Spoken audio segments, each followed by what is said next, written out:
were having a good time at that show. That girl she was just thinking, I could just go over, and you can see it at one spot in there. She just got in her mind. She goes, I could just go over and lay a big fat kiss on that guy, and he'd think that was way cool. And she was a cutie. She was having a good time. I mean, it went on all day. That show was a great show. I mean, I only got to spend like 65 minutes there. I mean, an hour and 5 minutes I had to go, but I had the best time in just a short period of time hanging out at that. I really wish I'd been able to spend more time part shopping because once I get into that, right. Well, it's right. Then you're sunk for the rest of the afternoon. It was a good show, though. Yeah. Lots of people, lots of different women putting kisses on me all day. I was just fighting them off all day. He was walking around with this lipstick patch on his face. It was like incredible. And I'd wipe it off, and it just boop, come right 15 back. minutes come right bam, back. Boom. Bam. Here it comes. Pow. Pow. Here like they a come Batman. again. Like Whoa, bang. Bang. Zang. Go. Tits bang. There you go. So anyway, there you have it, ladies and gentlemen. The Colorado Motorcycle Show and Swap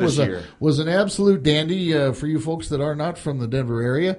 That is a large motorcycle show and a huge swap meet that we have here every year. Yeah. Sometimes we're unfortunate enough that the Sunday, it runs 2 days, Saturday and Sunday, and sometimes it runs into Super Bowl Sunday like it did this year. Yeah. Well. Which makes Sunday a lot shorter, by the way. But, the deal is if you don't give a damn about the Super Bowl, it's great because all the people clear out of there and you go down there and really make some deals. The problem is the vendors clear out. Yeah, they go home they want to go watch the ball game. They say, nuts to this bullshit. I'm going to go see the ball game. So anyway, it was a lot of fun and a lot of good stuff. We're going to have a little bit more information about it later on in shows to come because there's enough there to last for a long time. We got a lot of content from that. We got a lot of good stuff from there. We met a lot of interesting people at the show, and sure. I think that's the key with this show is it brings together a myriad of different clubs. It brings together a myriad of different kinds of individuals, all kinds of different bikes, everything from pink Sportsters to ancient BMWs to drag bikes to sidecar rigs to pure hardcore chops to really goofy crap. Absolutely, you get it all. And I'm glad you said ancient BMWs because right. Oh yeah, I want to give you folks a heads up.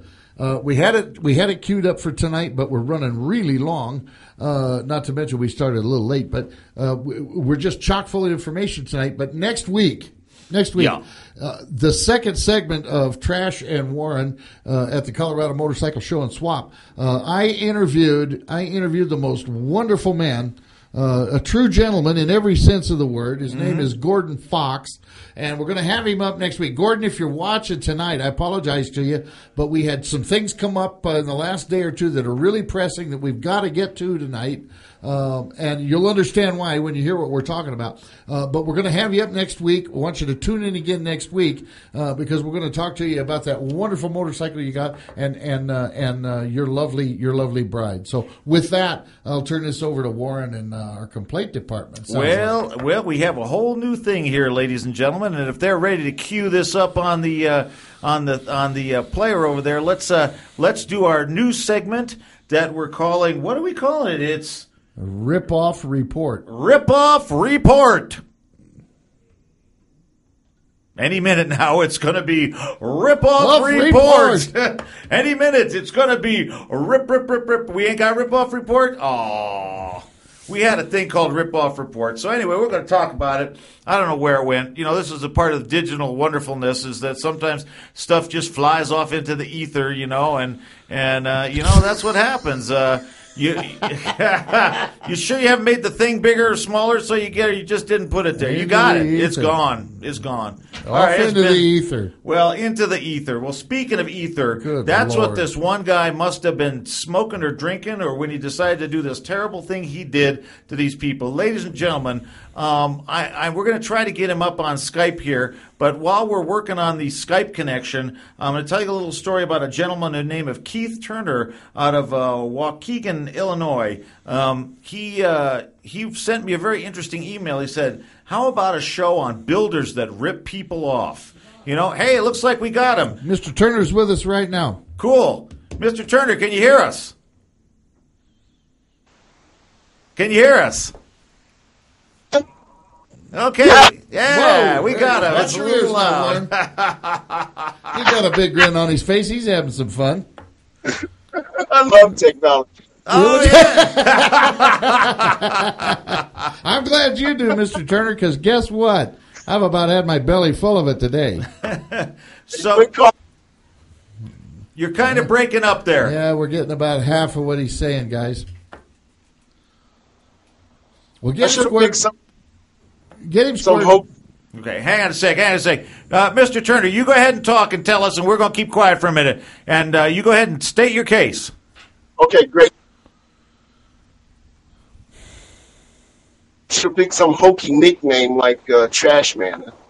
Whoa, hokey nickname. That was chosen for me, Mr. Turner. I'll have you know that right off the bat. And I'm taking great umbrage to the fact that you're making fun of my nickname. He takes that real serious. It's near and dear to my heart, brother. I got that tattooed. I know a lady has that tattooed on her body. Yeah. I'm just pulling your chain. Hey, but listen, seriously, I want a long time over this far. We're Mr. Turner, we're going to have to stop you here. We're going to have to stop you. I'm sorry, but we're just not getting your audio here. We're not getting you through. Let's. I'm going to talk about what you sent me, okay? And because the folks really can't hear you out there too much, but I think it's very important that we get this message out. Stay with us. Stay with us, though. Don't go anywhere. Yeah, stay in front of your camera. Okay. And do you think if he gets closer to the mic, it might help, guys? What are you thinking? Okay, see if you can get closer to your mic, sir. Yeah, how about that? There you go. You're starting to come in a little better. Go ahead, give it a try.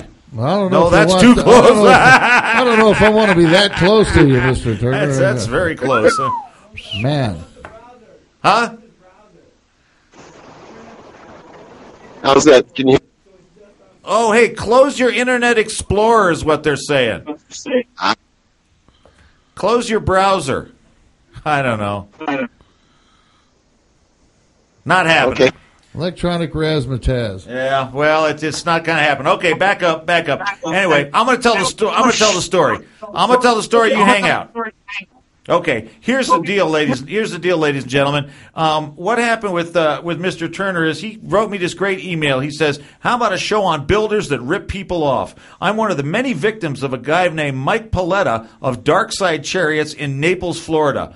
Paletta stole $14,000 from me and thousands more from other veterans and active duty Marine officers who paid for their bike with their combat pay. I tell you what, man, I have heard some low down stuff in my life, but I've never heard anything that low down. We estimate that Paletta has stolen approximately $250,000 in money and or services from other vendors. We haven't gotten anywhere with law enforcement because this con man took our money while in NN, or is that Illinois, and then moved to Florida. Please help spread the word on this scumbag. This guy really needs to catch a beating that won't get our money back, but maybe we can keep him from ripping somebody else off.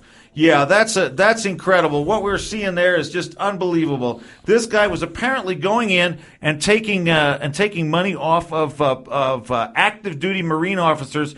They were paying for their bike with their combat pay, and he was stealing the money. Now I've heard some low down stuff. Let me add just a little bit to that, so that folks, if you're not acquainted with it, give you just a little insight on it. When you go to a combat zone or when you are deployed, you have the option to defer getting certain amounts of your pay or certain amounts of your combat or deployment pay until you get back, so that when you come back to a nice lump sum of money.